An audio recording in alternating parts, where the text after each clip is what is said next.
Hello বন্ধুরা, আজকে একটা খুব সুন্দর দিন। আমরা যাচ্ছি রায়মনা ওয়াটার পার্কে। আমি আমার স্ত্রী আর আমার কাজিনকে নিয়ে বাইক দিয়ে রওনা দিয়েছি। চলো আজকে দেখাই আমাদের মজার ভিডিও। দেখতেই পাচ্ছ রাস্তা একদম ফাঁকা। আমরা ফুল মুডে যাচ্ছি, গান চলছে, একদম ভ্রমণের মজা।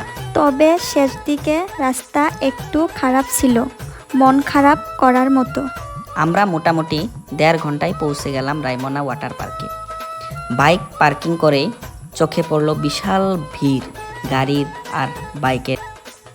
প্রবেশের আগে টিকিট নিতে হলো। প্রতি টিকিটের 300 টাকা, 3 জনের মোট 900 টাকা। আমার ব্যাগ চেক করলো, শুধু জামা কাপড় ছাড়া আর কিছু নেই। সিকিউরিটি একদম টাইট ছিল। গরম এমন ছিল যে মাটিতে পাও রাখা যাচ্ছিল না, কিন্তু আকাশটা দারুণ পরিষ্কার ছিল।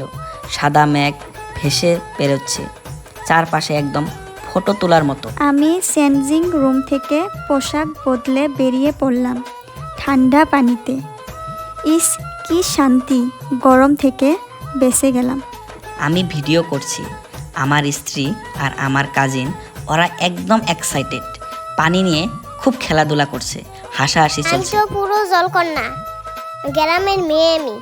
পানি পেলে ছুটে চলে যাই। পানি ঠান্ডা শরীরে লেগে একদম শান্তি হয়ে গেল। গরম থেকে বাঁচতে এর চেয়ে ভালো কিছু হতে পারে না। আমি আর আমার স্ত্রী সাঁতার জানি না, কিন্তু অনেক চেষ্টা করছি। আর আমার কাজিন সে সাঁতার কেটে ঘুরছে এদিক সেদিক। সব শেষে আমরা বানালাম একটা দারুণ আন্ডার ওয়াটার রিলস।